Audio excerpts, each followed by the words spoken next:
ನನ್ನ if my information is right, even ಈ gig workers ಈ ಏನು ನಮ್ಮ ಹೊಸ ಸಿಸ್ಟಮ್ ಬಂದಿದೆ ಇದ್ರ ಮುಖಾಂತರ ಡ್ರಗ್ಸ್ ಕೂಡ ಸಪ್ಲೈ ಆಗ್ತಾ ಇದೆ.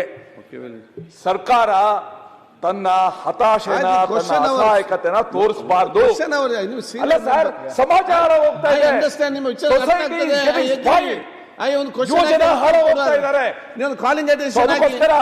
ಇದನ್ನ ನಾನು ಝೊಮ್ಯಾಟೊ ಸ್ವಿಗ್ಗಿ ಯಾಕೆ ಹೇಳ್ತೆ ಅಂತಂದ್ರೆ ಚುಚ್ಚೋದು ಇದು ಸರಿ ಹೋಗೋದಿಲ್ಲ ಅಂತ. ಅವ್ರು ಹೇಳ್ತಾರೆ ಕ್ರಮ ತಗೊಳ್ತೀವಿ, ಆಗಾಗ ಆಗ್ತೀವಿ. ಇವ್ರು ಗೊತ್ತಾಗೋದಿಲ್ಲ, ಅವ್ರಿಗೆ ಪೊಲೀಸ್ ಅವ್ರಿಗೆ ಎಕ್ಸೈಸ್ ಅವ್ರಿಗೆ ಯಾರು ಮಾಡ್ತಾರೆ ಅಂತ.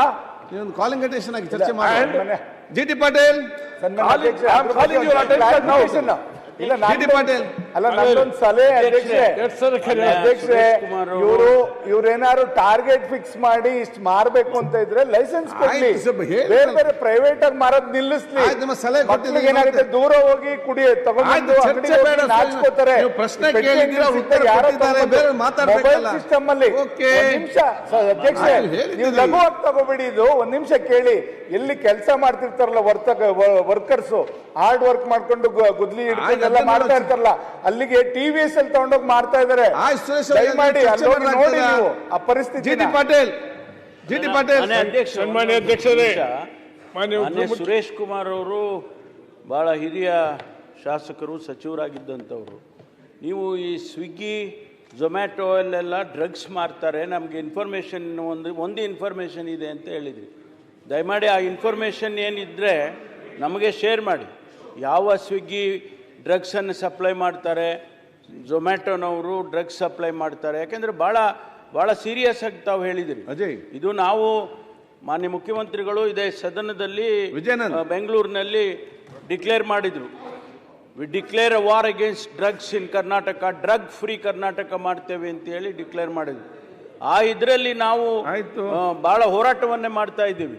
ನೂರಾರು ಕೋಟಿ ರೂಪಾಯಿ, ಸಾವಿರಾರು ಕೋಟಿ ರೂಪಾಯಿ ಡ್ರಗ್ಸ್ ಹಿಡಿದಿದ್ದೇವೆ. ತಾವು ಈಗ ಅದನ್ನ ಇನ್ಫಾರ್ಮೇಶನ್, ಯಾಕೆಂದ್ರೆ it is not a small statement you are making, it's a very big statement. I want you to share that information whatever you have. G T. Patil. ಸನ್ಮಾನ್ಯ ಅಧ್ಯಕ್ಷರೇ, ಚುಕ್ಕೆ ಗುರುತಿನ 340ನೇ ಪ್ರಶ್ನೆ ಮಾನ್ಯ ಉಪಮುಖ್ಯಮಂತ್ರಿ ಕೇಳ್ತಾ ಇದ್ದೆ. ಅಧ್ಯಕ್ಷ, ಉತ್ತರವನ್ನು ಒದಗಿಸಲಾಗಿದೆ.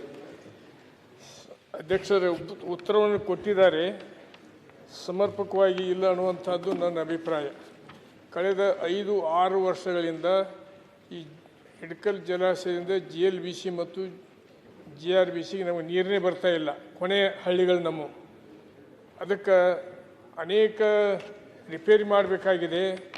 ಎಷ್ಟು ವರ್ಷದಿಂದ ನಾವು ಇದರಿಂದ ವಂಚಿತರಾಗಬೇಕು ಅನ್ನುವಂಥ ಪ್ರಶ್ನೆ ಕೇಳೋದ್ರ ಜೊತೆಗೆ ಕೆನಾಲ್ ಮುಖಾಂತರ ಕನಿಷ್ಠ 10ರಿಂದ 15,000 ಇಲ್ಲಿಗಲ್ ಪಂಪ್ ಸೆಟ್ಗಳು ಕುಂತಿದ್ದಾವೆ.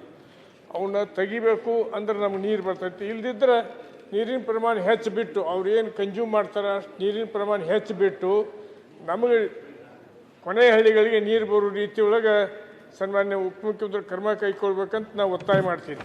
ಓಕೆ ಅಧ್ಯಕ್ಷರೇ, ನಾನು ನಮ್ಮ ಪಾಟೀಲ್ರಿಗೆ